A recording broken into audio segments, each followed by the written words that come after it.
so many people incensed is the fact that in this thing they've given us called social media, we are now being refrained from what would be called subjective monitoring. They come in and say, you can't say this. They censor us. Censorship. Okay. Can you imagine if 50 years ago, 60 years ago, you wrote a letter to a family member and you sent it to them across the US mail to another city in the United States, and somebody opened that letter along the way, read that thing and said, oh, we're going to black out these parts because you can't be saying that to your brother. Well, hold on. Let's make it one step further. How about when guys, the Postmaster General opens up a letter from the federal court system? My show was supposed to start Okay, 6 everybody, minutes ago. We're ready to rock. Ladies and gentlemen, guys, I'll talk to y'all later, but I was going to say real quickly, just imagine if the federal court system sends you a letter and your Postmaster General signs for it. That's a whole new topic. Guys, we're ready to rock and roll. Are you ready? Ready. Y'all ready? Are you going to let me record? Oh, yes. I got to let Penny record because I don't want to hear Penny jump down on my back and my other back. Okay, let me stop sharing. Get Penny to record, because you know something. That statement is kind of funny. How we how we just simply sit back. Well, somebody else is recording. I got you recording. That was me. Okay. All right, go. I think it might be me recording. It's definitely not me. I've been drinking, so I really don't give a fuck. Let's just get this shit on the road, people. In 5, 4, 3. Everybody, it's time for Nacht Waffen Pilot with Penny Bradley. In 5, 4, 3, 2. Did I say 1? I didn't say 1. All right, 1, 0. Blasting off. Welcome to the Penny Land.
Welcome to Nacht Waffen Pilot with Penny Bradley. We have returning guest, Matt Tracy. Matt! Oh, sorry. I gotta hide in the background. Sorry, I get kind of excited because, you know, that's the man that's also a host and he's got the beard too, you know. I'm trying to get down with that beard thing, you know. I love you, Penny. Bye. I was going to mention that he now has a show on Global Enlightenment Radio Network. And we have talked about several of his altars before. He's had some little bit of recall about a altar that he and Doris discussed. Doris was invited to come today. I don't know if she's going to or not. Oh, of course, she might slide through in a few. You know, mom's gotta. She's a country girl. She gotta eat. Hey, I did that before I came on air. So, yeah. Time zones, people. Doris and Daryl are on the East Coast. I'm on the West Coast. And Matt Tracy is in the great state of Louisiana. So, Yeehaw! Louisiana, the only state in the United States that still has priors and what's the other thing they do? They have that little things they call them properties, but they call them not counties, but they call them, what do they call them? They call them parishes. Parishes, that's the word. The parish. The only state that ever had that, because well, basically all the people that were running the state at the time when it became a member of the Union were all really heavily devout Catholics. And so they wanted to call their counties parishes. What I think about it, what I think is funny, real quick, I gotta say this one. What I think is funny is how Napoleon owned almost 80% of the United States before the Louisiana Purchase, but we're not gonna talk about that one. Oh yeah, like all the way up to the border of Canada. Minnesota used to be Louisiana, the top end of it. Mm-hmm. My dad grew up in Minnesota, so we call him the partial Cajun. Illinois used to be part of Acadie, and Americans usually butcher that as Acadia. But Maine was also part of Acadie. So we have a lot of the United States that has French roots, and most people completely ignore that and make fun of the French amongst us as something illiterate, but at the same time, they're speaking two languages and you're not. Damn. Well, the French are from my background. My mother's side of the family was French. And they were the bros. Father's side of the family is French Canadian, yes. They stopped teaching their children French at a certain point. And later on in life, when the kids wanted to know why, it was discovered so they could talk about the men without the kids tattling on them. Like down here in South Louisiana, talking about people is is the biggest hobby. It's the biggest hobby pastime in South Louisiana. Yes. Is families talking about each other behind each other's backs. My Jewish grandma, her family was from Alsace and spoke French. And so, yes, that was very much what they did, was they talked about you behind your back in a language you couldn't understand. And you're sitting there going, I know you're talking about me. It's them Creole people. It's them Creole people. My mom was the first generation where they stopped teaching their kids French.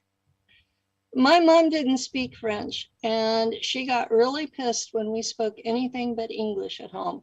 And this was really bad because I grew up in the San Joaquin Valley. We were on a Portuguese dairy. All the other kids there spoke Portuguese. You go to school, all the kids speak Spanish, and you come home and mama says, only English. And she'll beat your ass if you speak anything else. And then California decided, you have to learn a foreign language. So you had thousands, millions of kids being taught Spanish by people that didn't speak it. Meanwhile, you're in classes with people that do. And it was just the most insane. A shit show? Yes, it was a shit show. And so In seventh grade, I was offered the opportunity to learn French instead. And I went, oh, yes, yes, yes, yes. I've got so many people I run into of my generation and the one before me, where they'll speak French to me when they find out that I'm 1/4 French. They'll start speaking French to me, and I'm like, oh, that my family never taught that to me. And they start getting this high horse, like they're better than me Oh, yeah. because I They don't do know that. French. French people have this. Now, this is going to sound prejudiced as hell, but I'm going to tell you, these are my family. Okay. They have this thing where they are the best. They are the civilized people of the free world, and everybody else is a notch or two below them. Oh yeah, they're so And much closer to Germans than people realize. well, they came from the Franks, and the Franks were a Germanic tribe. Exactly. Very true. And so you've got a Germanic tribe that separated themselves from the others. And we're better than you. We brought civilization to these lowly Romans. And I'm like, oh my God. I went to a family reunion in Milton Vale, Kansas. Oh God. And they were all speaking French. Every time, I go to the French side of the family, and I just with cousins, it's like you feel like people are just kind of staring down at you. They're living their own life. They don't really care. But it's like you say one word that has anything outside of their norm, and all of a sudden it's like you're a witch that needs to be burned at the stake. Our family reunion, we were the descendants of David Sear. Now there's like 6,000 of us, and 75 of us showed up for this family reunion. He had 3 different wives because the first 2 died in childbirth. And then he remarried, and the last one outlived him. But he had like 30 kids because of these 3 different women. And the first wife's kids stayed in Canada. The second wife's kids were in the United States.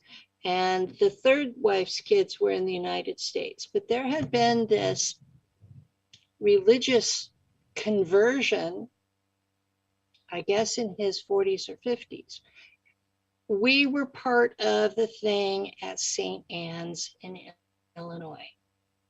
And you can look that up, and you can look at the easiest way to find it is to Google Father Chiniquy, because he was our parish priest. And while he was our parish priest, he converted to French Presbyterianism and tried to take the church property with him. After all, our families had built these buildings. We thought they were ours. No, under the law, you donate them to the church. They belong to the local bishop. They belong to the Roman Catholic Church, who took us to the Supreme Court. Meanwhile, there are family members who are remaining Catholic. There are family members who are French Presbyterian and later Church of Christ. And they got into this war between the 2 groups. And it was so bad that they literally killed family members in their beds over religion. Now, I keep saying religion is the worst thing to ever happen to humanity. Yeah, it is. Well, we went to the Supreme Court. Abe Lincoln was our lawyer. We lost. Funny, the day after we all left and went to Kansas, the church we had fought over burnt. So the French Presbyterian side moved to Milton Vale, Kansas, and surrounding territories. like 100-mile radius. And we built our own church. And then after a while, some of the family that were Roman Catholic came there, and they changed their name to Saint Cyr instead of Cyr, CYR, because they weren't related to us. They're better than you. Exactly. And funny, about 2 years after they moved there, our church burned down. Vengeance is a bitch, especially when it's family members. And that was the theme of our family reunion, was we were burying the hatchet and not in each other. That's funny. So I do come from a long line of passionate, even fanatical people who are alpha types and don't take shit from nobody.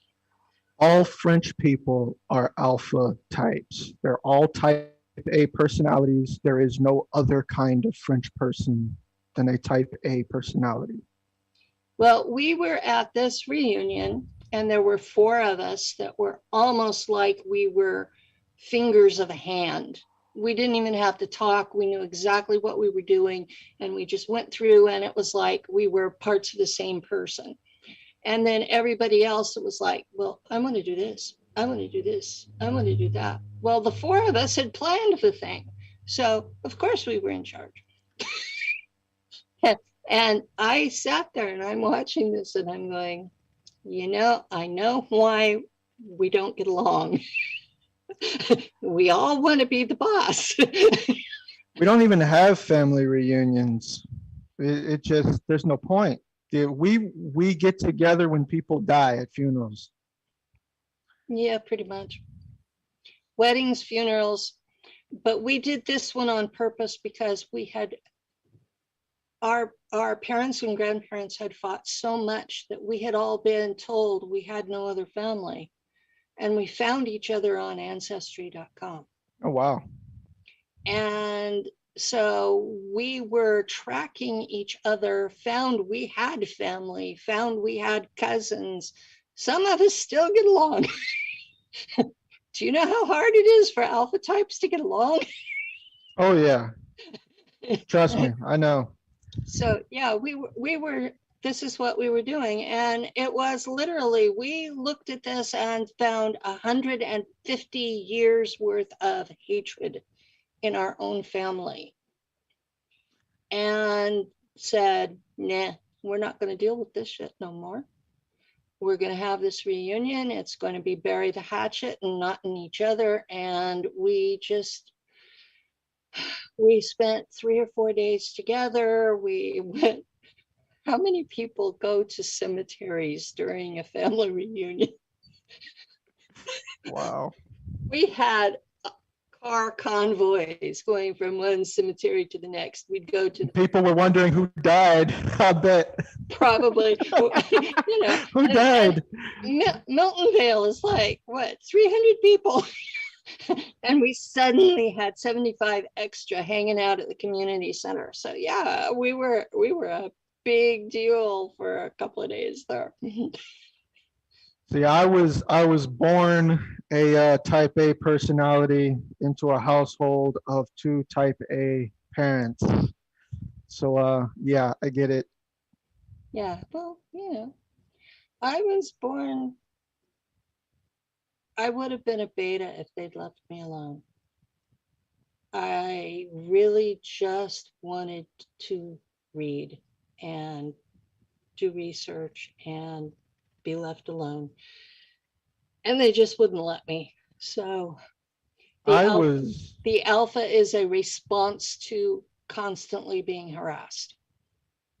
I was raised to think for myself, to Yes. make decisions, even if they were against the norm. My parents told me, like, look, if you disagree with me, that's your choice, but you're going to do what I tell you in my house. But yeah, I've heard those words. Yeah. But, growing up, my dad especially drilled it into me that I needed whatever he believed, whatever mom believed, I needed to find my own way. And they were hoping it was going to be their way, but it wound up not being. But you know, I know my parents, so I know how they talk behind my back. That's just normal. Parents are going to do that. All parents do. Oh, But my mom flat out disowned me. How dare you say that crap about us? but but my parents, we all have this mutual understanding and respect for each other's differences. I still love my parents. My parents still love me.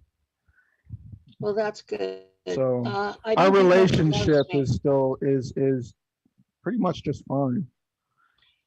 I love my family and I wish them well. I just wish they stay away from me for the most part. My little brother is able to deal with me. To his credit, he has never once said I was crazy, and he was involved in politics in the state of Arizona. He was the personal assistant to the governor for a very long time, and he has never once apologized for me to his fancy friends. And so I'm quite Respected by him. impressed that he did that, because he could very easily have just written me off as a nut job, and he never has. So I do have two sisters and another brother, and my sisters have written me off as a nut job, and my other brother was basically booted out of the family. He has a criminal past. I remember you talking about him.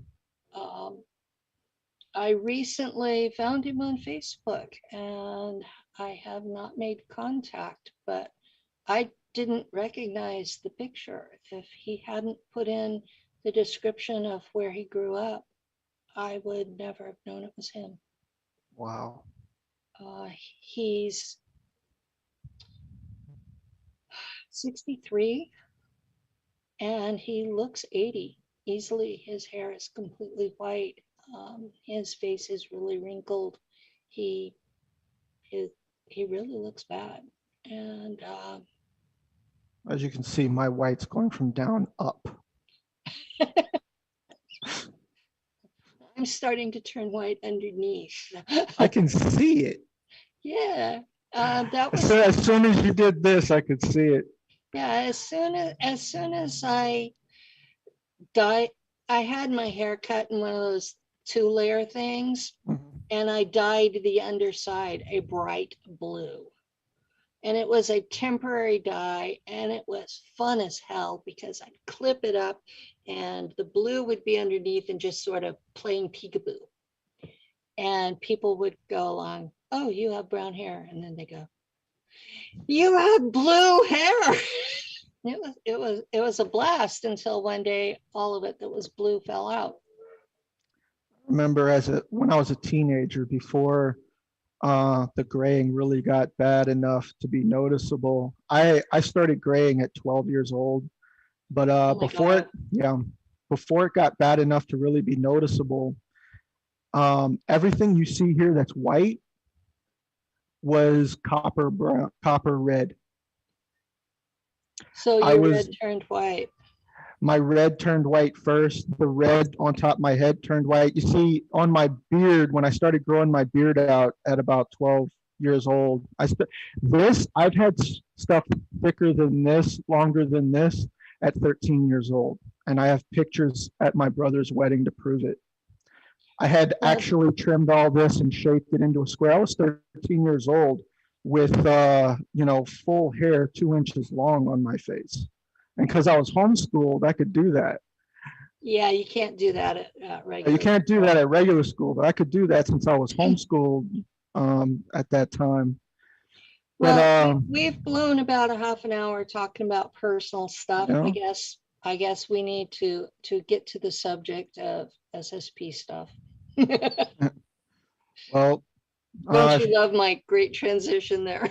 Oh yeah. So if Doris isn't going to show up,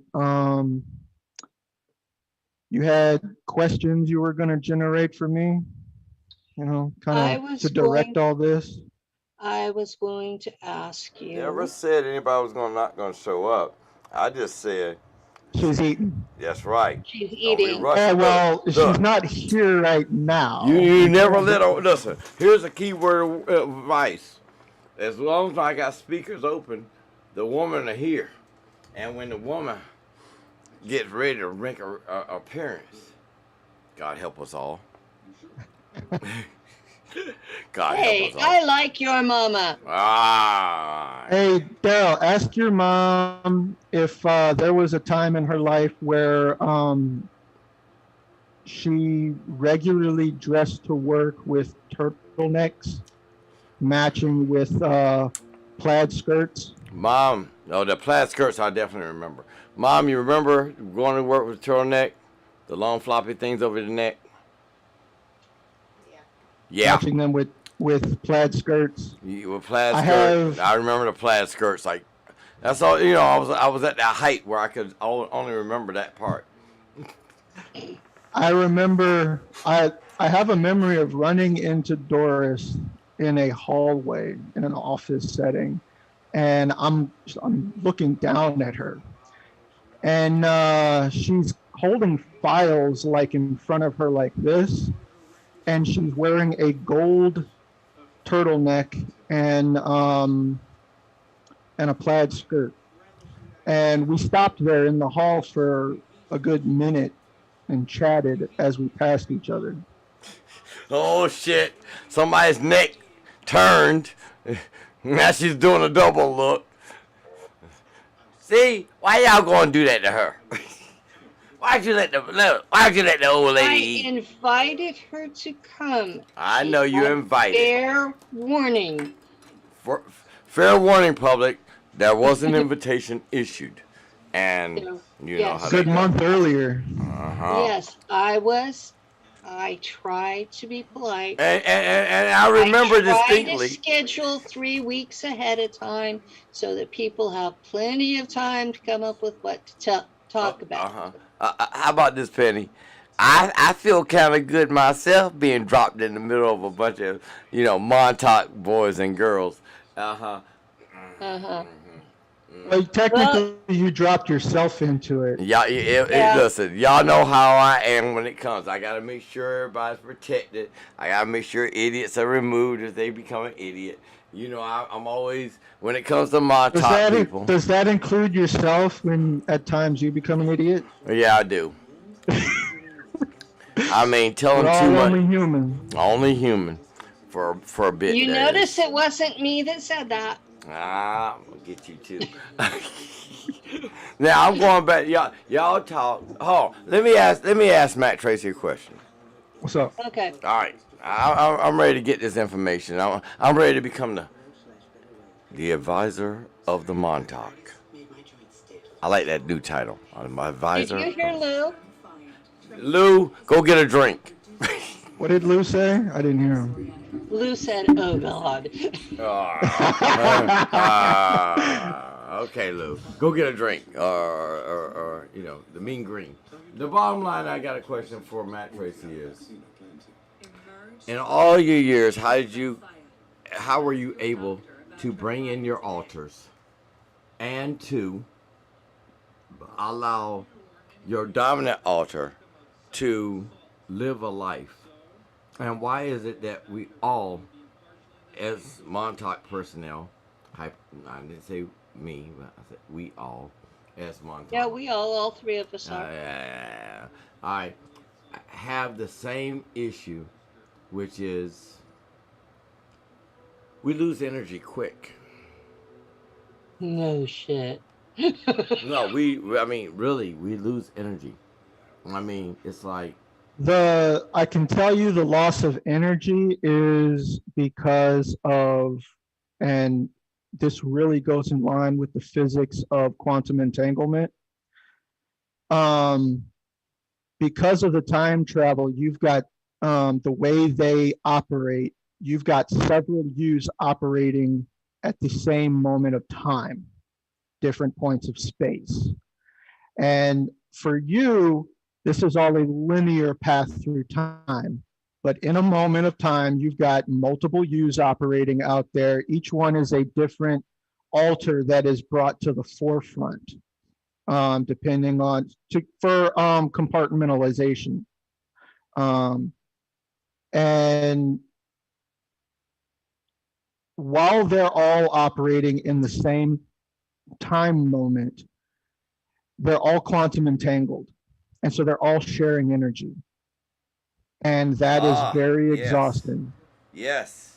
That's the now therefore I have to go to the next question real quick. With the ideology of quantum entanglement and how each one physically in that viewpoint of dimensional travel, and we waste a lot of energy. This is to be honest. We waste a lot of energy because it takes a lot of energy to maintain ourselves. I mean, just to be honest again, a person in a swimming pool takes more, swimming in the swimming pool or the ocean takes more energy than a person walking. Alright, so with that energy being depleted, do we not lose our individual memories because of that? Or is it because of what we're given to do the jumps? Now, the reason you lose memory, it has nothing to do with the time travel at all or the quantum entanglement. It's simply a subconscious wall. The bubble that was formulated by the fracture, that the two fractured parts of that consciousness do not share with each other through that wall of that bubble. That's it. So when you're brought down into the subconscious and one of those altars is brought up, there's not supposed to be any sharing of memory. But in a very small percentage of us, something's happening where those walls begin to degrade. Total recall. And you start to recall. There's very, very few of us that has anywhere near 100% recall. I certainly don't. I actually have what I consider, if I had to equate it to every moment of time of my life, far less than 1%. Okay, because I mean, I'm friends with Danette, Lori, my girl Scarlett from Minnesota, and you know most of my Valkyries, as I call them, and they'll always be my Valkyries because I choose them and they choose me, so we're loyalists. We share a lot of conversations, and I've taken notes since the coming out party y'all had for me. Like I said, the coming out party. They had that for me. The They set me self-awakening. since your self-awakening of the reality. I did offer to do that on my Zoom where you would not have been involved. So you wanted to be on it. I have to protect my penny. But since my coming out party, hint, It wound up being you that needed to be protected. Yeah. Yeah. That kind of crushed my whole ideological view of. It kind of crushed your manhood. You made my manhood go to another level. All right, but the bottom line is this: I've discovered since the coming out party that was some coming out party. Yeah, it was. Y'all assholes, man. I swear to God, I swear. I mean, I'm sitting there like, I know you. I know you. We survived shit that most people would have died from. So, yeah, we can be assholes. Yeah. We're not mean on purpose. But it was bad that I had to go. I know you. I'm sitting here. I know her. And then your mom comes on. Hey, I know you. Yeah, she comes out and says, I know I know all these people. I'm I got files on all of you. I'm She sitting got here like she isolated at least 3 of us. Oh, I definitely know you guys. I'm sitting there Yeah. like, oh my God, what in the world? And then I come to the intimate disclosure that, and I hate to say it the way, I mean, y'all call it Montauk. I say special programs. I've been dumped into one since I was a child when Mr. Bartow sat there and put me in front of a astrometric program that should never have existed back in the early 70s, detailing There's your a lot astrological. of things That that should never have existed. way before people think they did. And then he was talking to me, and then I took note that, in memory, I take note that I was sitting at his computer. 2 hours later, they were eating cheesecake with his father, Pappy. Yeah, I'm going to say it, Mom. Eating cheesecake. And I don't know where time went, but I was just as energetic as I was before. And then I took note that I had a scratch. Mm-hmm. So, what happened? We're not going to go there. I don't want to go there. This is Matt Tracy's day. My question for you, Matt, is... Go ahead, ask away. Well, first, welcome to the network. But the next question would be, how in the hell do you mentally adjust to these situations? Oh, yes, Kristen, Mom will make an appearance. She will make a quick appearance. I won't allow that. Miss Cassidy is there online. She's asking questions. Oh, yes, Robert. Buckethead's raising his hand like he wants to say something. Go ahead, Robert. Not technically invited. So, hey, so Matt, So, I come at this from a very different perspective. Microphone up. Microphone towards mouth. Robert, microphone to mouth. yeah, I can barely hear you. Oh, sorry. There you go. Can you hear me Yeah, now? yeah. Okay. So I come at this from a different angle, but my perception of it was, and to answer Daryl's earlier question, and then you can kind of put in your 2 pieces here, Matt, from your perspective, but it's kind of like gearing up. So you have multiple options available on your body. For instance, a combat soldier, he has a service knife, which he uses to eat with and, poke holes and things.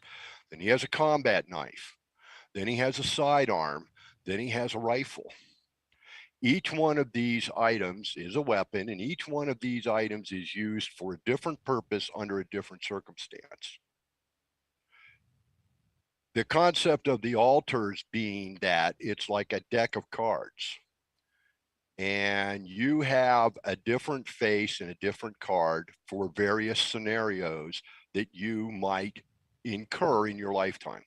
So you have the strong, courageous, you have the combative, you have the gentle, compassionate, you have the considerate and understanding, you have the analytical. These are all parts of who you are. Ironically, in many cases, these are as different as cards in a deck. If you don't turn this card, you don't have it. So, like the combat soldier who has all these options at his disposal, some of us, some people, however they got there, whether it was external stimulation or they were born that way, have the ability to draw cards as they need them at will. So when I'm in this situation, I bring up this personality. Very much like theatrical. I can be one actor who plays a lot of different roles. And in each role, I'm I going to cut depict you off myself here differently. because we were not born like this. No, we were not born this way. We No. were I was going created this I was way, going to mention that. and we are controlled from the outside. I was going to mention that Those the are science. not our tools. Those are the tools of the people who created us. The science proves that alternate personalities, you don't come in with alternate personalities. You don't No. come in with a fractured mind. The fracturing of the mind occurs only between the ages of birth and 7 years old, and only through extreme death-defying trauma. It can be psychological only, but the child has to literally feel their life threatened in a way that it can't back away, it can't run away, it has to find a way to survive. Right. And the reason that it is this age that this happens and not older is actually because at this age, the beta brainwave state and the alpha brainwave state don't yet exist in the mind of this child. From birth to age 7, they are operating 100% in theta brainwave state. There is no alpha or beta or gamma brainwave state in this child. And so in essence, reacting to the stimuli, not thinking ahead of it or around it, but reacting much like dog in this squirrel. moment. Squirrel, boom, attention is gone. I'm off to chase the squirrel. Yes. Right. We're reactionary. As children, we're very reactionary.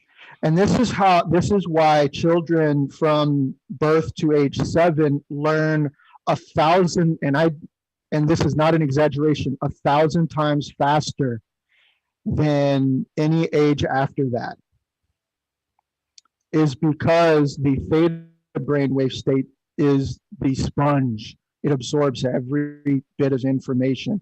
It is in this theta brainwave state is where your personality begins to form based on your environment and your just what you've been through, what you've been taught, begins to mold itself into this crystal of a personality. And that is where the alpha and beta brainwave states come into being. The beta brainwave state is what adults normally operate in, and this is your personality. The alpha state is kind of like the bridge between the beta and the Bob, you'll know this. You were probably taught the combat breathing technique. Oh, yeah, I remember it. The square breathing technique. Right. Yeah, right. I remember this.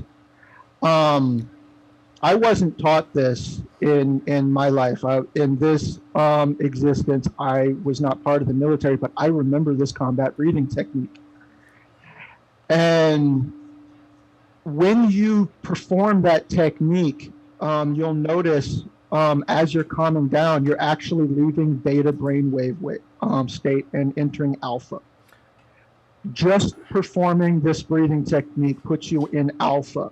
And it's in that alpha is where your sympathetic and parasympathetic nervous system link together through how they connect with the lungs.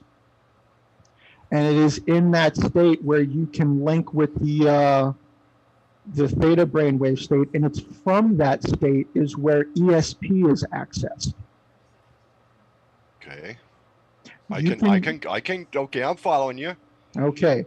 That is the first technique you are taught to access ESP psionics is breathing. Get yourself out of your beta brainwave state, enter the alpha, and it is through the alpha that there's this range. There's other techniques that can get you further away from the beta side of the bridge, closer to the theta side of the bridge. Now, in those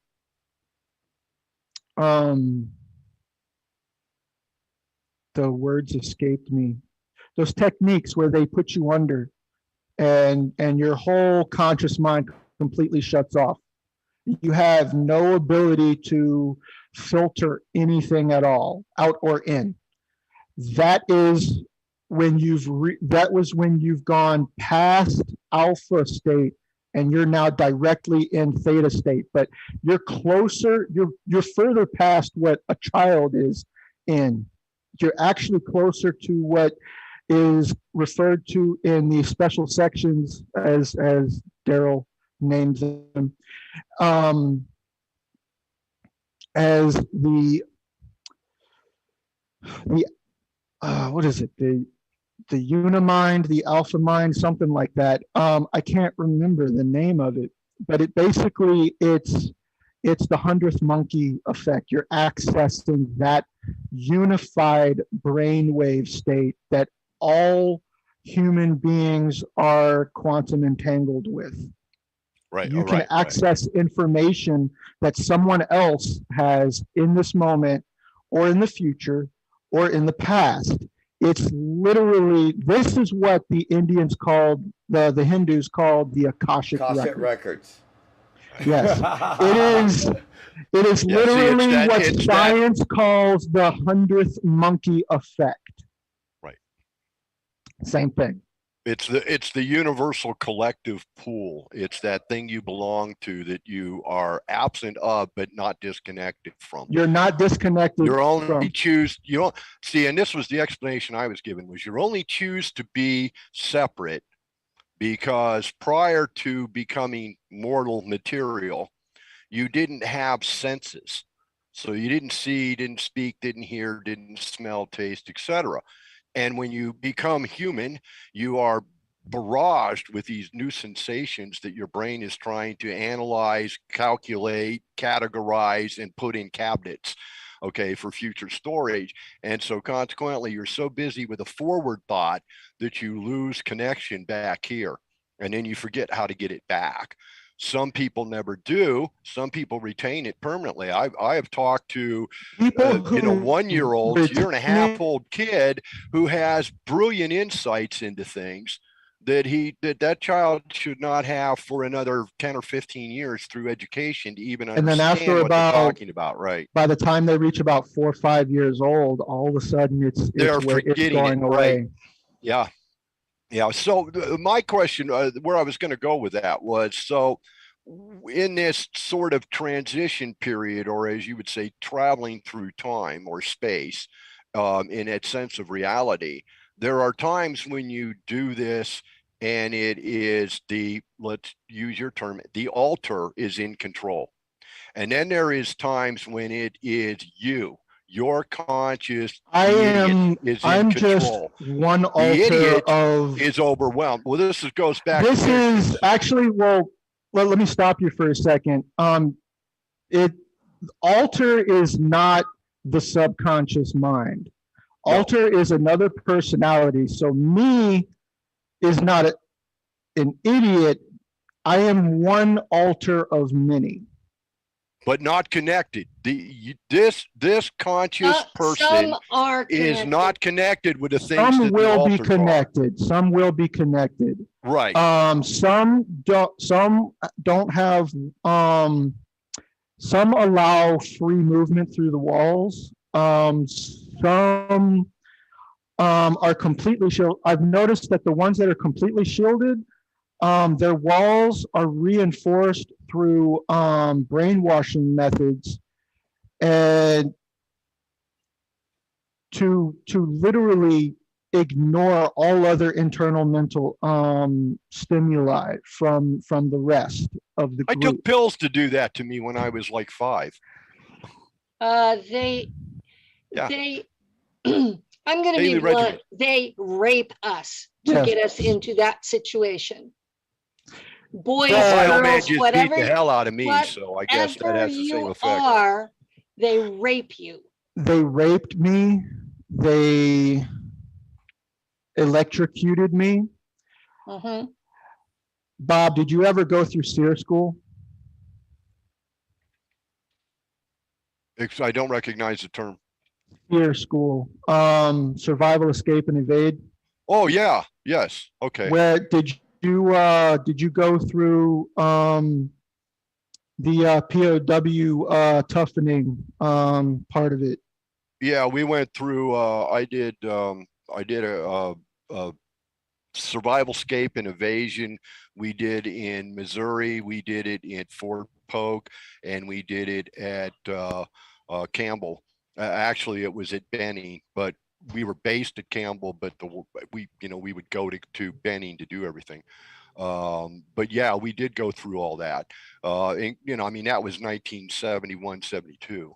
So it was kind of a different kind of scenario than what they go through today. But yeah, we did you're going to go in, you get locked up in a POW camp, and, guys come around and they abuse you and mistreat you and, treat you rudely and, strike you about the arms and legs and that kind of thing, make you eat half-cooked chicken and uncooked rice, and then at some point you're supposed to escape.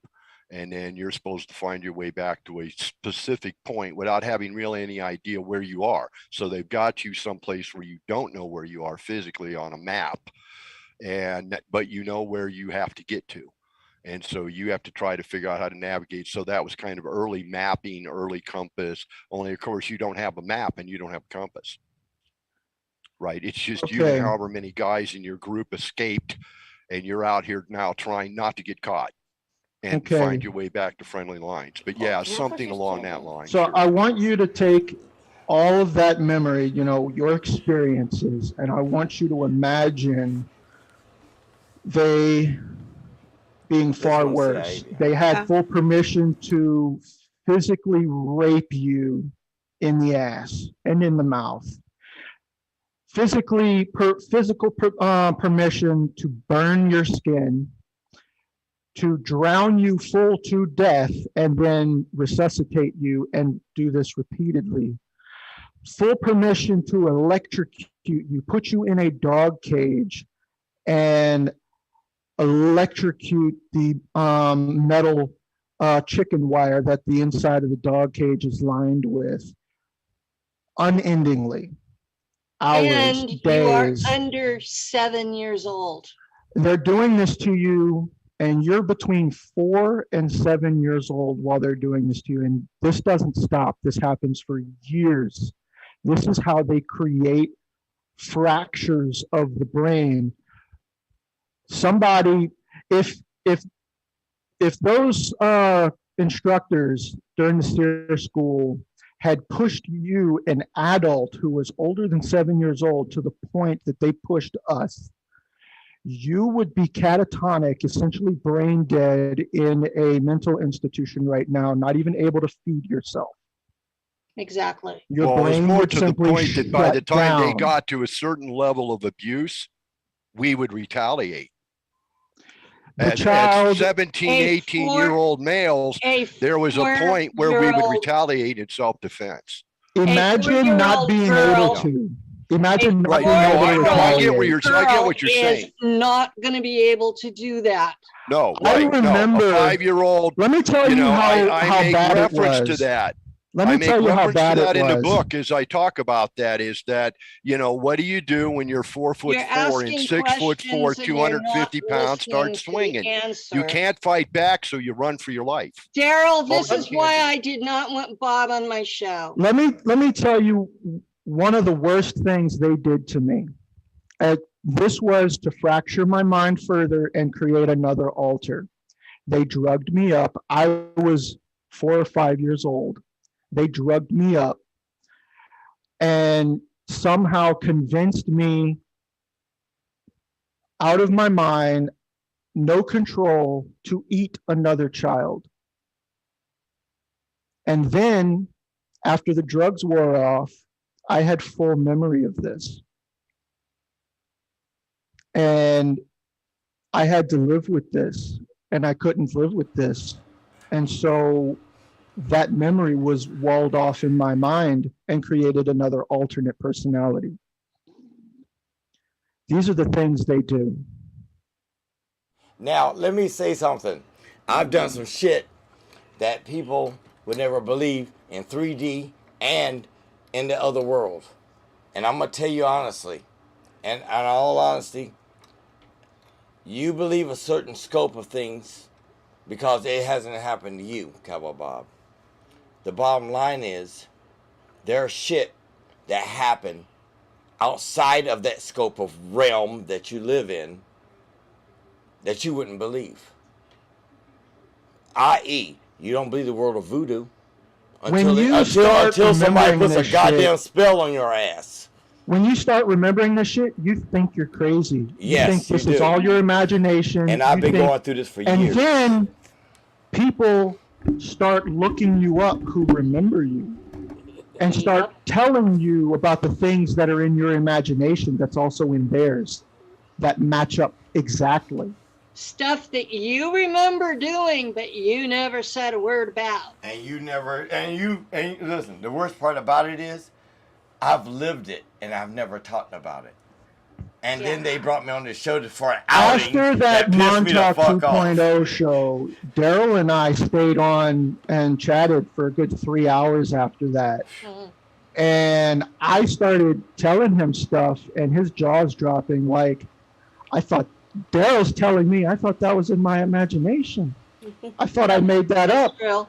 Kristen, I thought I just dreamed that. Yeah. No, that was a memory. That's something that, we matched up with. And there's a difference between a memory and a dream. Definitely. I have lived a bunch of memories that I don't talk about. But even though the great one is within because me. I'm remembering them too. As with the great one within me, which people don't believe, wait till I show you the record that I have fucking cancer. And as he promised, he will heal me. And then shut the fuck up, you goddamn idiots that said it wasn't there. And he doesn't exist. Thank you very much. Mom, welcome, it's all Doris. yours. How you doing, baby? Hey, Doris. Hi, how you doing? I'm doing good. How you doing? Oh, I'm doing real good. Doing fine. Next thing I hear is my mother was in CIA. Ain't that the next thing that's gonna come out? Come on, people. You know the deal. I like a skeptic. I like a skeptic that's rational. I don't like one that screams and yells. Makes excuses for somebody everything. that no matter what you say, they're not going to believe it because they're a skeptic. You can do. I'll tell you honestly, that's a religious mindset. When I sat there in that not dream, in reality, I sat there and I cut my arm off, and I told y'all about it on the show. And I said it on many shows before this, and I could tell you back 10 years of radio when I said the same thing. I had this thing where I was cutting my arms off, and this green thing kept coming out of me, and my arm kept being rebuilt. I wasn't here.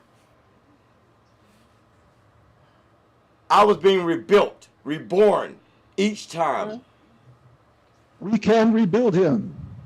We will make him better. We have the For technology. $7 million.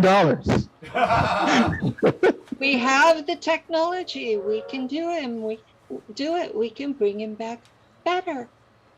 Well, Go ahead, better Mom. is I'm in sorry. the eye of the I'm sorry beholder. for ruining your moment, Mom. Better is more controllable. That's their better. Now, Let me tell you about, I've told this not too many times, but when I became pregnant with Daryl and I was in college,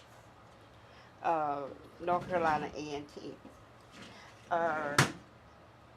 a voice, a man voice came to me, and I didn't see him, but he came to me and he told me to let him live.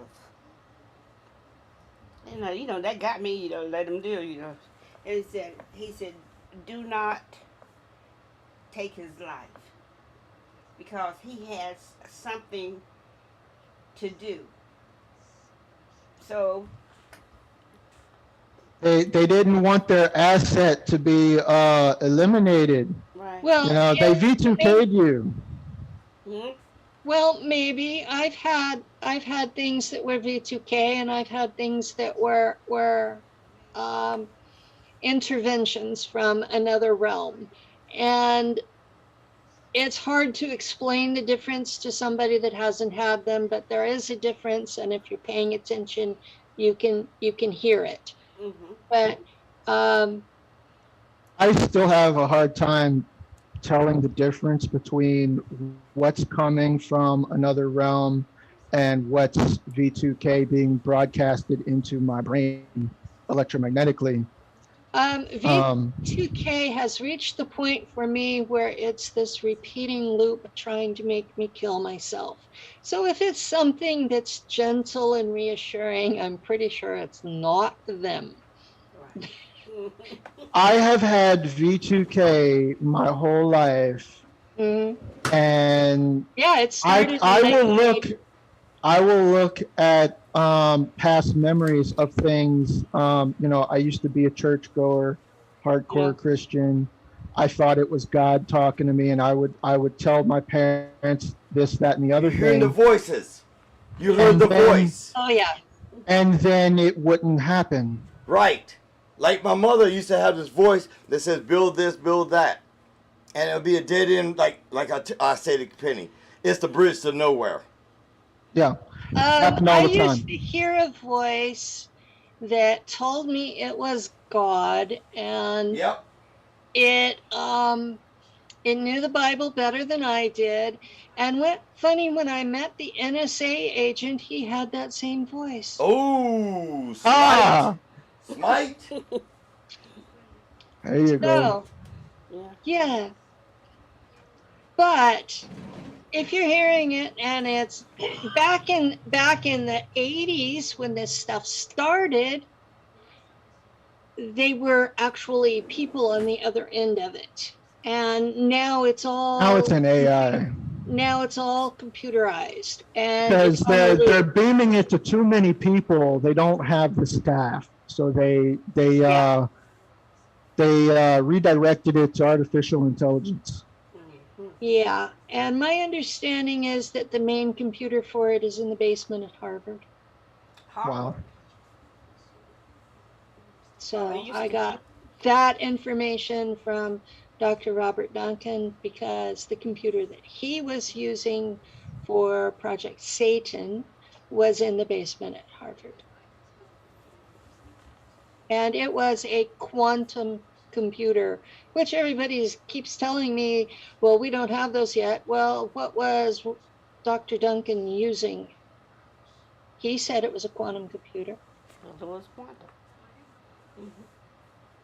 So, Quantum computers have existed since, if I'm not mistaken, the 60s. I know that they were on every ship I was on in Nacht Waffen. They've existed in America since roughly the 60s. We probably backwards engineered them. Probably. Well, Miss Doris, Yeah. thank you I for thought I. joining us. Yes, I Welcome thought I to was the gonna. party. Yeah. I thought I was gonna get away with it. Yeah. That's all. Now they're here now. Yeah. So we were hoping that you and Matt could talk about him together as much as you want to expose. And yes, I do understand that your sharing with us puts you at risk, and I'm not gonna we share don't want anything you, today. I'm not gonna share. we don't want you at risk. So, Okay. We'll just not share. well, Matt, ask your questions. What did you Okay, ask okay. me? Um, well, first off, do you remember what I said to Daryl earlier, I, about that running into each other in the hallway? You had files in your hands, and you were wearing a gold turtleneck shirt, maybe. um, I'm not going. and a plaid skirt. And we talked for, I don't think it was a whole minute, but What did we we talk did about? chat. Oh yeah. Okay. I Check. Check. Okay. um I also remember, I do remember one point of me being in a cubicle of a whole bunch of cubicles. It's kind of like a office setting, but it's like one big room, and I had my own cubicle. And then I also have a memory of, I don't know if it was later on or a different facility or something, but then I had my own office that was all glassed in, that was looking out at cubicles. So he was in another body. What do you mean? Yeah, I was in another body when I was working with Doris. He's like, yeah, but I can fully recognize you from what Mom showed me earlier. But I know now, with the beard off, I can see Matt Tracy's face. I know what it looks like. And I remember Matt Tracy when I was younger. That which is really fucked up with the rest of the kids, and it's kind of messed up because I swear my mom would tell you I rant and rave for days over that to the point where I couldn't focus at all. I figured. Thanks a lot, Penny. Thanks, Matt. Y'all set that shit up. Back to the point. No, we didn't. Yeah, you did. No, we didn't. Yeah, Life set that shit up. You knew that I was going to do this show because I had to be there. I knew something had to break, and I knew you were giving us too much shit, and it was either going to be you were going to break or we were going to walk away. And I didn't walk away. I broke and walked away at the same time. Because we knew where we stood, and we knew that all this energy you were putting into fighting against us, we all, told each other, this has to be some kind of programming, going on. Look, I was a spy, and I've always been one. I'm a sociopath, and I know it. And I've told Penny this years ago, I was a sociopath. Penny, you can't argue with it. More than 99% of us who were tortured and mind fractured and our alters served throughout the programs are sociopaths. This is a common byproduct of that process. I think they did it to us on purpose so that we could do what we were ordered to do without arguing with them. Mom, answer that question. Is that the reason why we could do our jobs? Or do we have to get Andrew Bashago here? Because I call Andrew's ass. I will. Well, I keep telling you I want Andy on my show. Hold on a second. While you doing that, I'm going to see if I can get Andy to hop in. Go ahead. Mom, answer that question. I ain't going to let you escape this one. This is like an interview with Mom now. We all sitting here No. Doris is like cringing down, trying to get out of it. Yeah, I'm watching her trying to crawl. I want to know the answers. Why I was sitting in that room. Yeah, Daryl's standing right there as a wall, trying to keep her from getting away. This is in here, and this is right. Yeah, there ain't no escape. You're in a 4x4. You ain't going nowhere. I mean, why is it that we have all these memories and all these thoughts, and we have these memories? These memories are not jokes. These memories are real, and we know they're real because they're part of us. Why is it? I mean, forget Swirlo. He's a piece of shit. Hey, Andy. Hey, I'm talking with Andy right now, Mr. Bashago. Say hi, Andy. I got my mom, Doris, here. Hey, listen, I'm listening to something. Who is this? Oh, this is Daryl. Yeah, I can call you later, Andy. All right, let me. Okay. I hit you back. Bye. Thanks. Call me later. All right, okay, bye. About 2 hours. Okay. 2 hours. Bye. All right. See, I just let people know I'll call Andy in 2 seconds. And my mom and Andy know each other very well. I'm really curious about what you remember about me when you were a kid.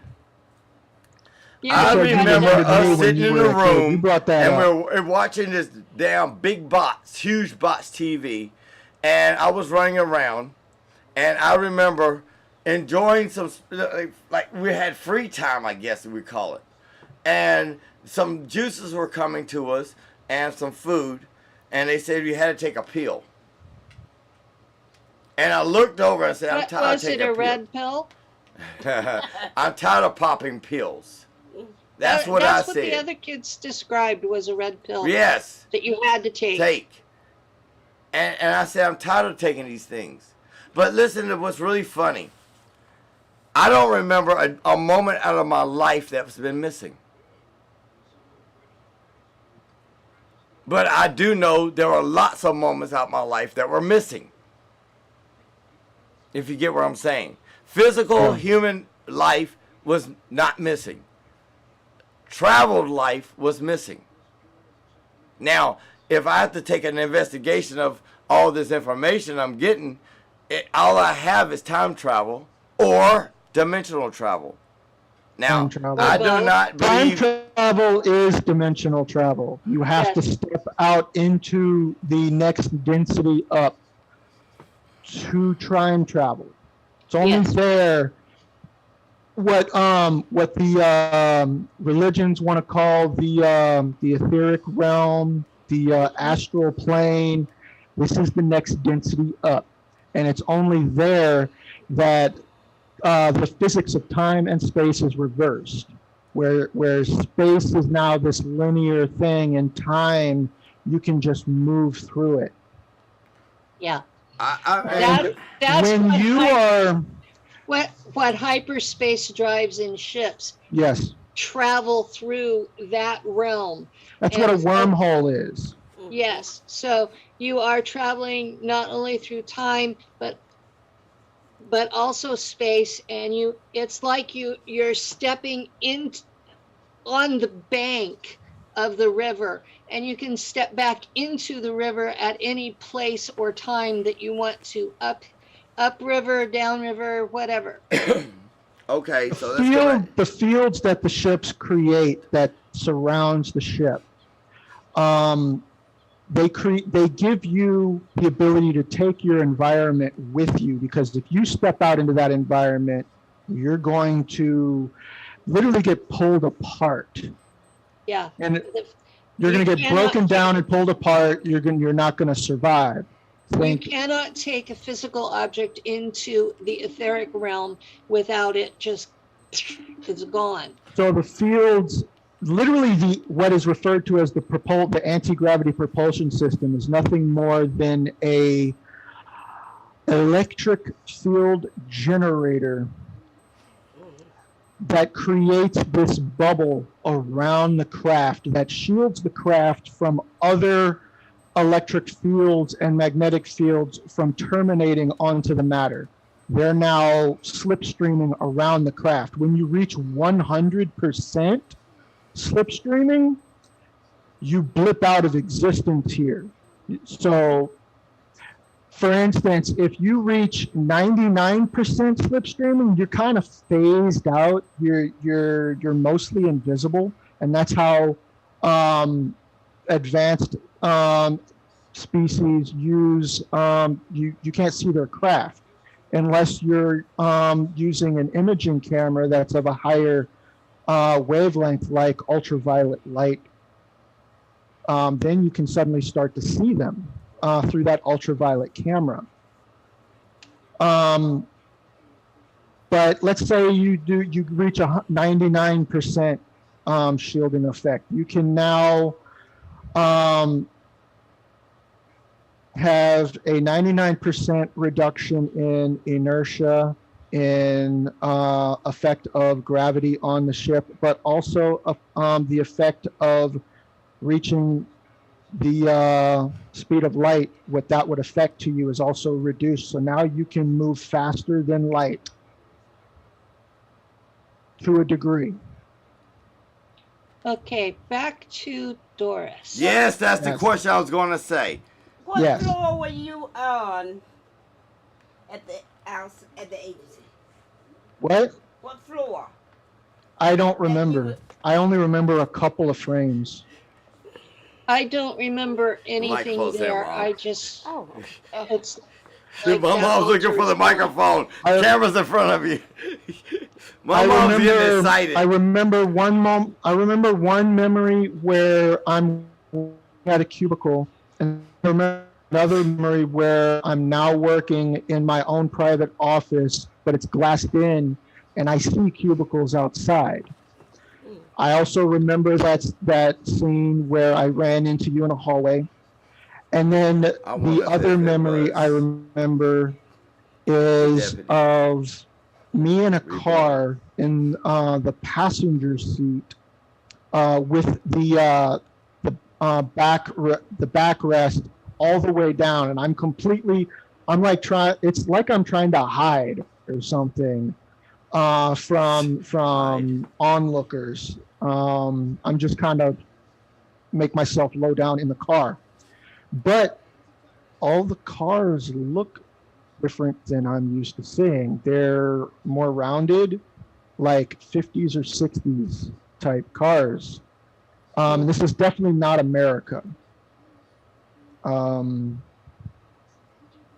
I will say that the altar that I had that worked with Doris, I have no personal memories of her. But if I look through this altar's past, at any given moment up until that altar's death, I was investigating things here and now that were very likely what that altar was working on. I was very interested in El Salvador, Honduras, Nicaragua during the Reagan administration. Oh, snap. Okay, go ahead. So it was, Penny was investigating those things. Did Penny get killed? I was working with Catholic Worker, who that particular group was very involved in the refugee situation then. And I'm pretty sure that from the newspaper report that matches what Doris had told me about that altar's death, that particular altar was involved in those projects. So I do get bleed over. So it's not like these things don't affect me at all. And from the moment I met Doris, I've loved her like I've known her forever. Yeah. They've acted like damn sisters. I'm sorry. I mean, one calls me. I call one of them. They ask, "How's your mom? How's Doris doing?" Not your mom. How's Doris doing? The other one I'm on the phone with like if I'm on the phone with Penny, it's like Doris like, "Tell Penny hi. Tell Penny hi," and it's like, damn, are they like sisters or something? They don't even talk like that. I mean, damn. I mean, if anybody has an understanding of what I'm trying to say, shit like this don't happen. Hey, Shit don't happen like this. we're quantum entangled because my altar loved her too. I'm gonna drink some more. Please. You don't need any more Here, alcohol. Mom, you can have a No. sip. By One the, sip. by the way, Dad, you still It's the haven't mini answered glass. that question What about question? what specifically you remember about me during that time you as a child. As, You created the scene, but then skipped over me. Well, that's what she does normally when it comes to me. Since she didn't tell me about me. You know, Daryl, That's I that know- CIA train. I know Over here, it's Mom. fresh and it hurts, but you're gonna have to get past it because that's your mom. Get past it. I sat in this room in the man's house, and he's up there showing me all this shit about computers when I'm a young kid, okay? Like 4, 5, 5, 6, okay?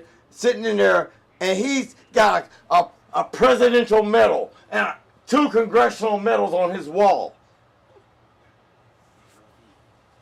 Matt? Me? No, this man. I ain't gonna say his name. Okay. But he has his medals on his wall. I meet his father. My mother was dating him at the time. Oh, wow. Congrats. And I'm sitting here looking stupefied today.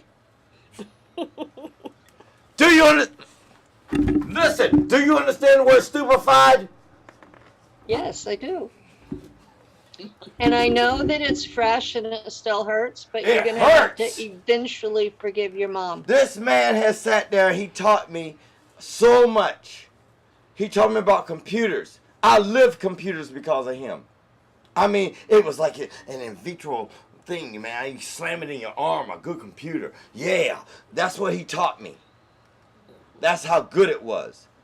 I rocked the boat. I owned Firefox when it came out in the 80s, early 80s, doing BBSs. I've done all this shit, and I'm trying to figure out, why was it so easy for me? Why was it so? And it's like, hold on, this knowledge was already there. The programming knowledge was already there. By the time I was what, a freshman in high school, I gone through Fortran, Cobalt, Pascal. Well, I've done Fortran and COBOL. Before you're a fucking freshman. And something called Machine Basic. Yes, I know. Let me stop. The question I got to say is this: with all that intermittent knowledge that I didn't have in school, Fortran, COBOL, you get my point? Okay? I didn't have that education in school. I was sitting there writing programs.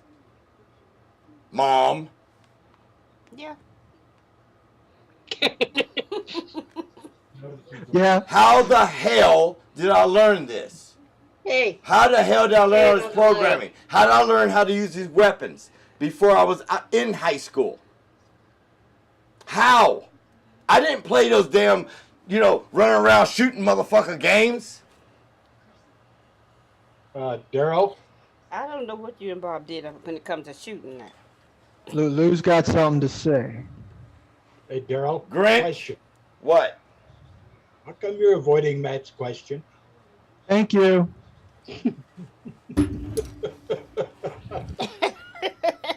I know everybody else was wondering that too. Hold on. Let me do it right. Let me get the mic over here. Fuck you, Lou. Sorry, you're not my type. I mean, what was the question, Matt? Maybe you can repeat it. You talked about remembering me when you were a little kid. Uh-huh. I want to know what you remember. Fuck you, Lou. You talked about me. I remember sitting in a room trying to skirt over and you're yelling at your mom for doing the same thing. I remember. Hold on. Let me tell you. That's hypocrisy right there, bro. I was trying to tell you, but he... Okay. I remember. Good. You go keep blocking me. I remember sitting in this room, and it was me, you, and it wasn't that Rocco character we have today. It was somebody more stable and intelligent, so it had to be his father. Or an alternate personality. No, it had to be his father, because this character I knew of was nothing like him. Danny Boy was not him. Danny was not him. Because I would have smiked the shit out of his ass. If he turned out to be like this son of a bitch. The fucking druggie. The bottom line is this. I remember sitting there, we had some talks, we were playing, we were wondering what they were doing, and they would lead you out, and they'll lead me into this other area, and then we'll come back for lunch. And all the kids would be out there, and we'd have time to talk and play. No one ever talked about what they did with us. No one would ever talk about what we learned. And then, after we eat, we'd go, it's like class. It's like goddamn school. We go out, come in, come out, go in. And what really messes my head up is somebody didn't tell me shit. Or she didn't know about it, or maybe she knew about it and didn't let me know more. But I do remember we were sitting in there and we were all playing jacks, which would really fuck my head up. I did play jacks when I was a kid. I hated jacks. I played with them. Jacks were cool. I hated jacks. It was hand-eye coordination, yes. But I hated it. I remember playing a lot of Battleship, too. I like chess and checkers. They wanted us to develop our ESP, so instead of showing us cards, which trying was to find boring, the they made us location play of the Battleship. objects. I know. See? That's where I'm messed up. Because all this stuff was thrown into me. And I have no place. And these memories, not dreams, memories, are 100%, 150% real. Now that I see even more, these same memories, not dreams, memories, have really affected the fuck out of my damn life. Now, I want you to notice this. You're talking about a memory of you and me Playing jacks. playing jacks, basically the same age. I was born in 1986. And I was born in 1970. Can we say interdimensional travel? Time travel. Yes. And That's you've been here further before. confirmation of the time travel. And you've been here before. I have memories of serving with other people that are not public that we discussed this. You too? Yeah, Of course. we discussed this together and found out, we didn't just serve together. You know how they have that regen technology. They can keep us at whatever age they want to keep us Correct. Yeah. at and regress us back to children. But we remember training together at the beginning. We remember processing through the beginning together. And we come here today, and most of them are 12 years older than me. There are a lot of people. I got people that are younger than me, older than me, that know me, and I remember them. In There the are here and a now, There You are were- a lot of people that I remember serving on ships with who are 20, 30, 40 years younger than me. yeah, What's up, party? there are, what was I going to say?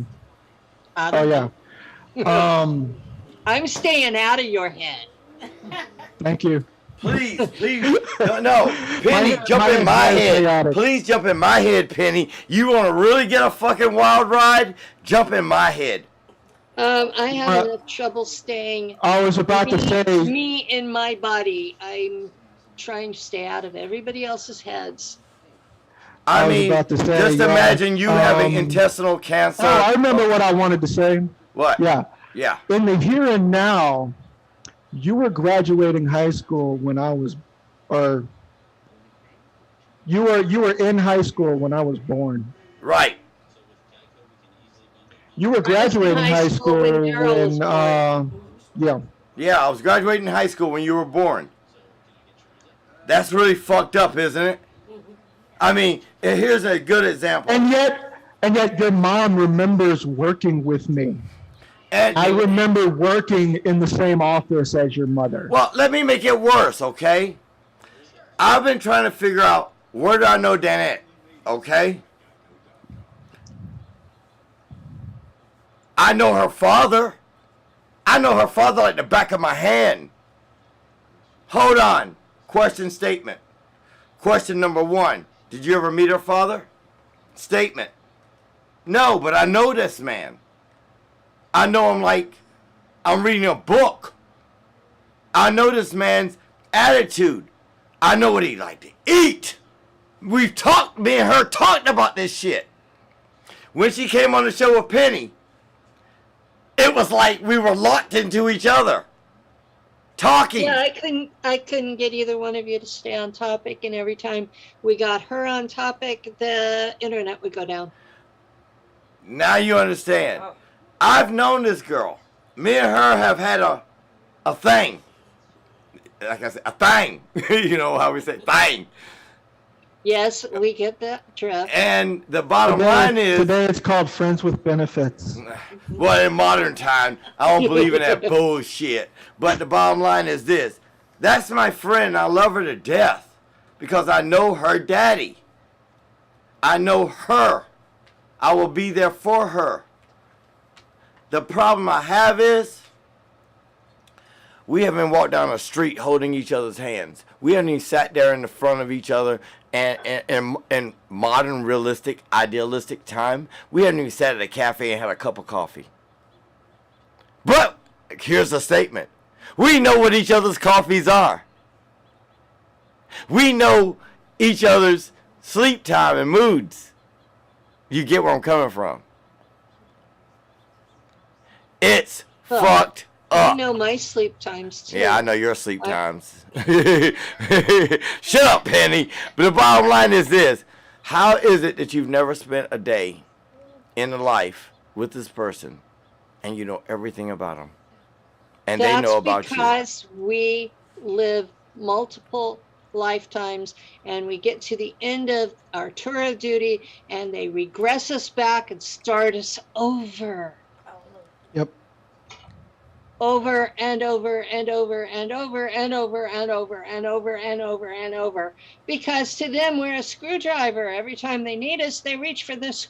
However many altars you have that are of useful intelligence and training, they will start you over and then simply bring that altar back up. Each altar is serving, you could have multiple altars serving in the same program. I have 90 altars serving in Nacht Waffen right now. Hold on, I gotta turn this shit. So Mom got something to say.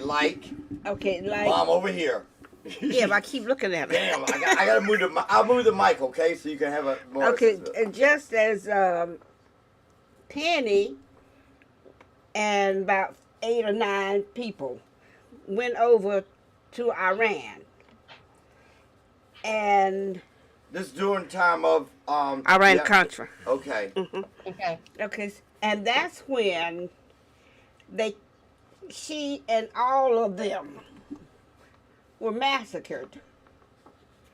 And but they said it was an airplane in El Salvador in the newspaper. Of course. What do you think it's gonna say? That was the. We're not supposed. That's a cover story. Yeah. They were. I've lived 2 cover stories. Yeah, but they were. Daryl, let her talk.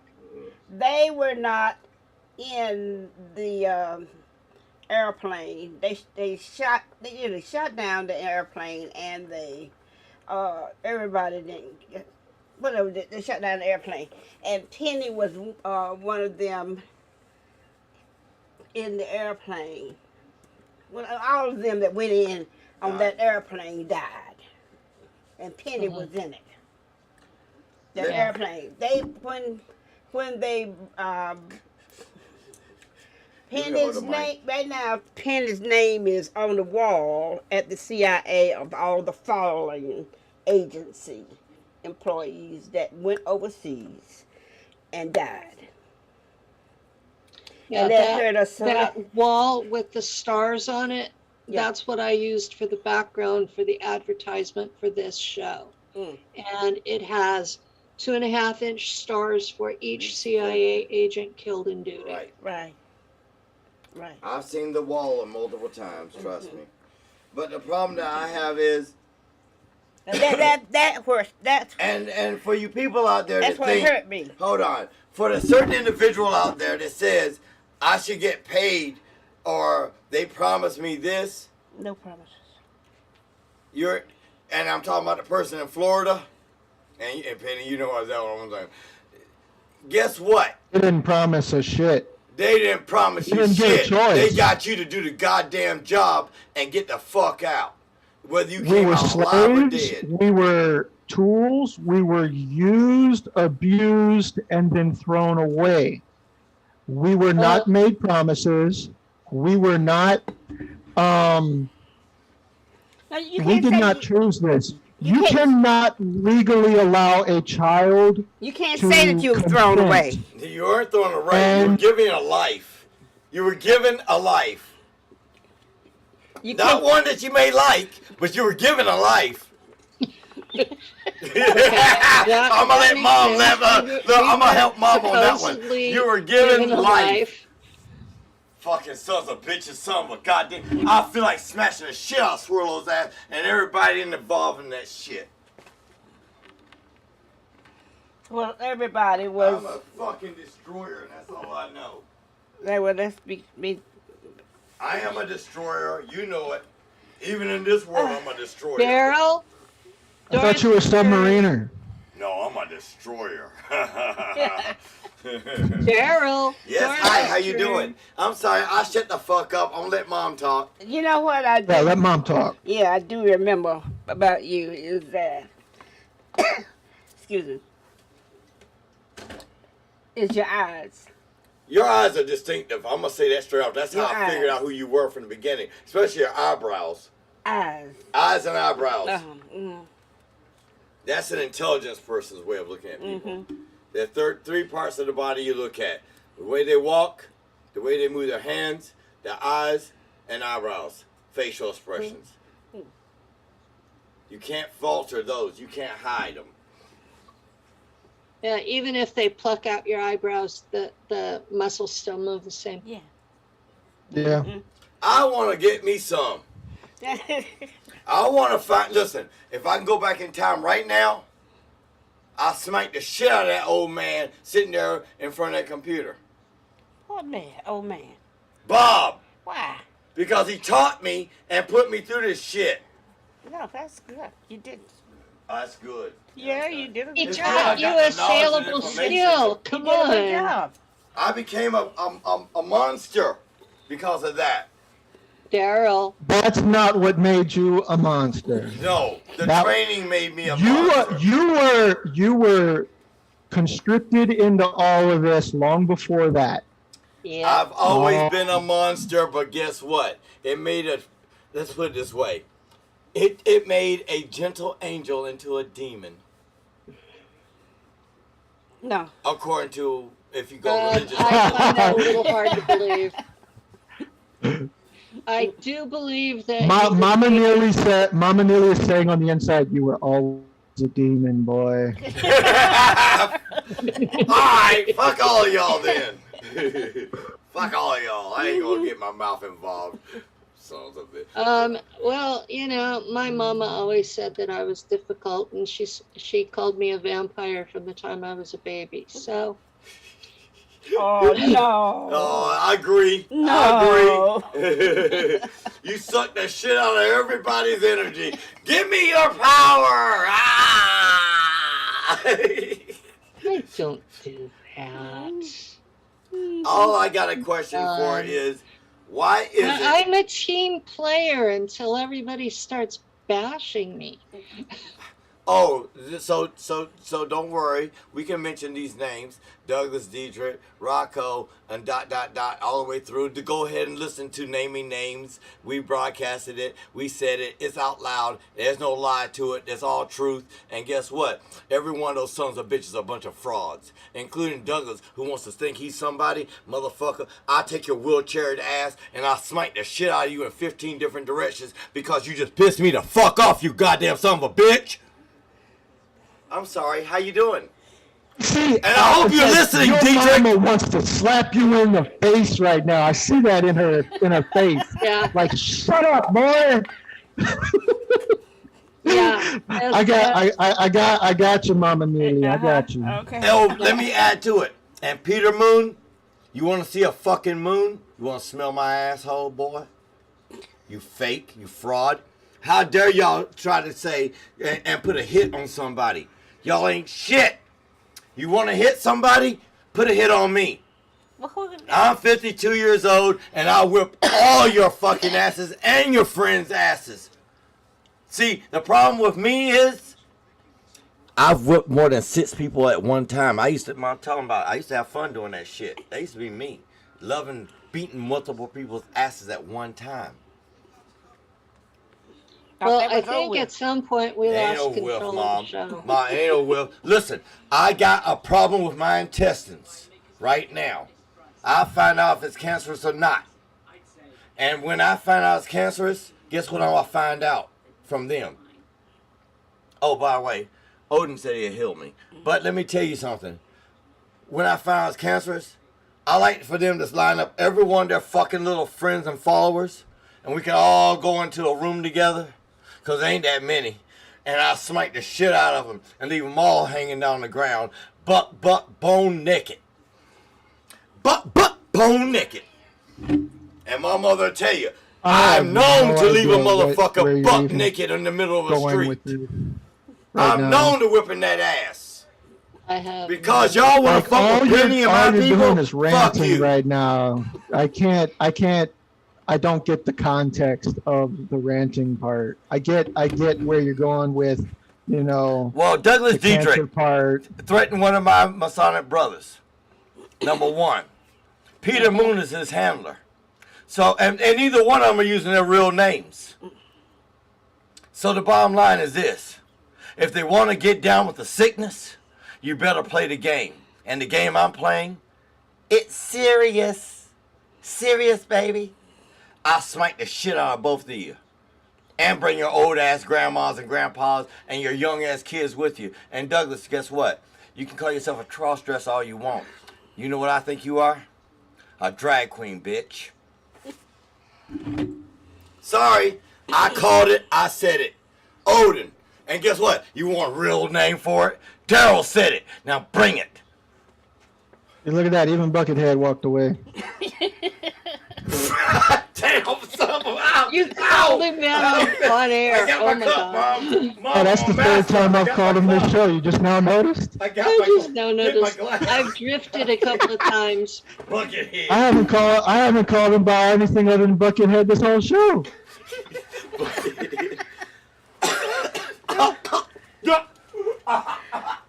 I told you I was gonna get the group to call him Buckethead.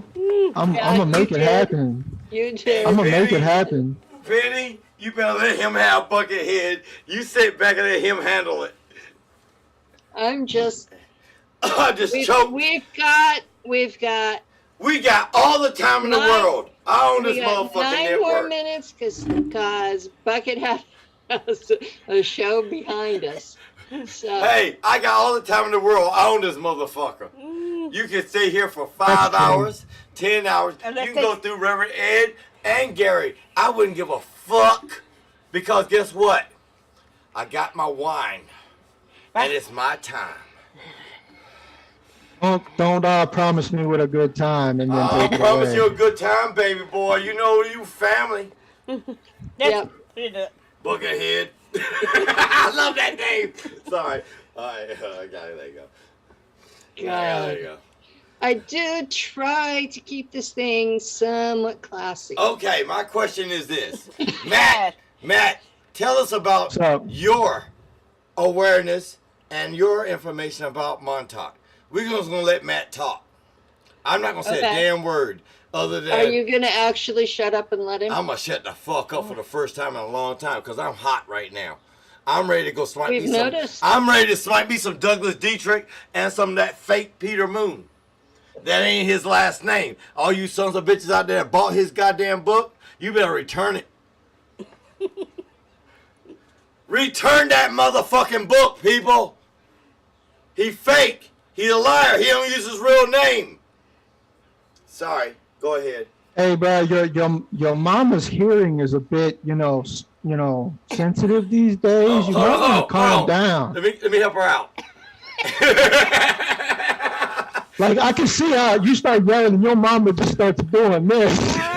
She goes a little bit more to the right. A little bit more to the right. I am an You know she's in the empath. closet. I don't have, Get out of the I'm an closet, woman. empath. I don't have the training like Penny has to stay in my own head.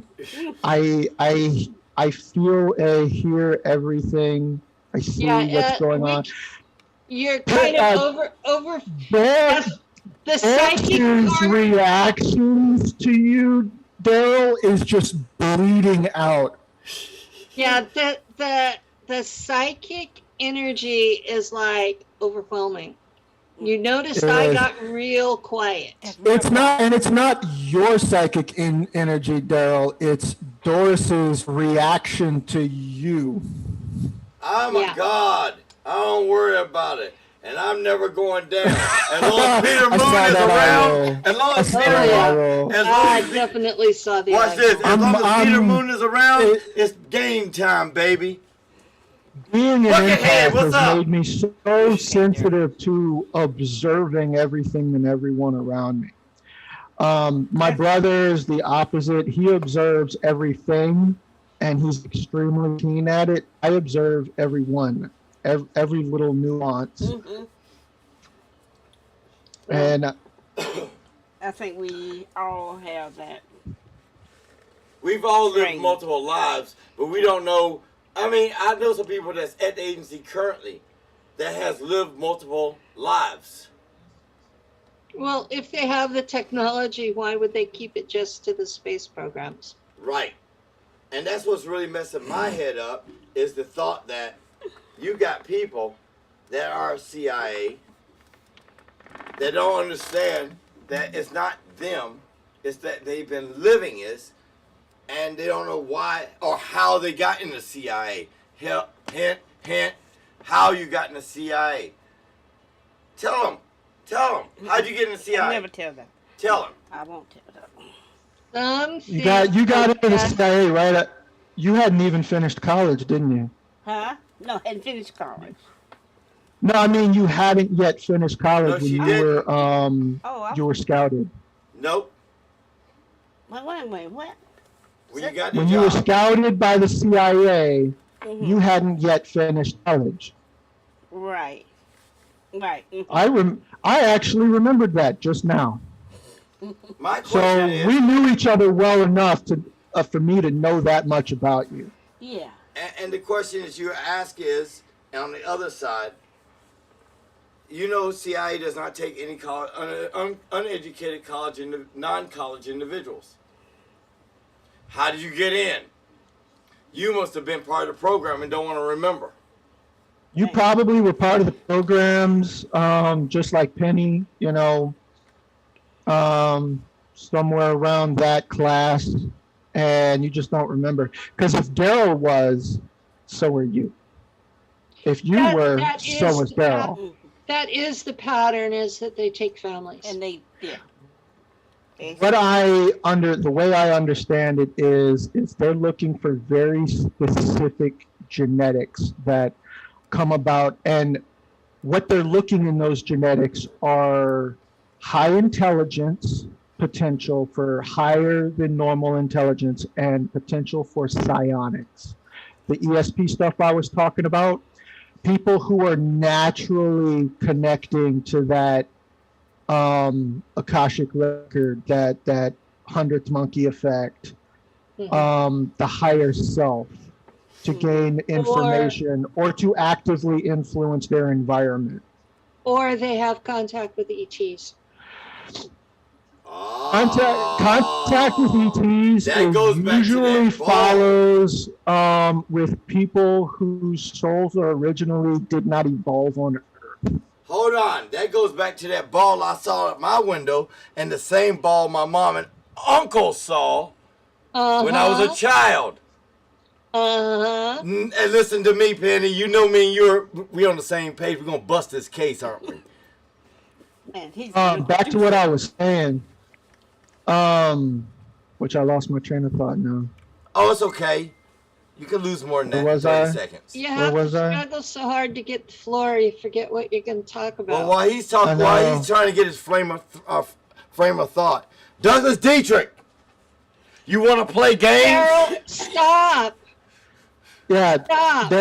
all you're doing is wearing me it's out. like- Distracting everybody. you're distracting me from my train of thought, and I can't we have a finish my great train of sentence. thought. Look, you know what I'm doing, and I'm ready to sign up. I want to swing the USS Odin around the corner to go after the little creatures network, because I got the USS. I hate to say her name. I'm not gonna say her name. I got the USS. I gotta say her name, don't I? The only way I can say it, do it right. The USS Lorien Fenton, right behind me. Well, And what was I saying? we are at our Lord, allotted time, and Ah. Robert is back to do his show. So, thank you everyone for coming. I hope you enjoyed this We hate liars. zoo. And come back next week for another episode of God Only Knows What We're Going to Have. That's my Penny. She's like, I don't know what the hell is going on anymore. Y'all might have run Matt all the way. Anyway, Yeah. y'all have a good weekend. I'm trying to find it, Penny. It keeps moving.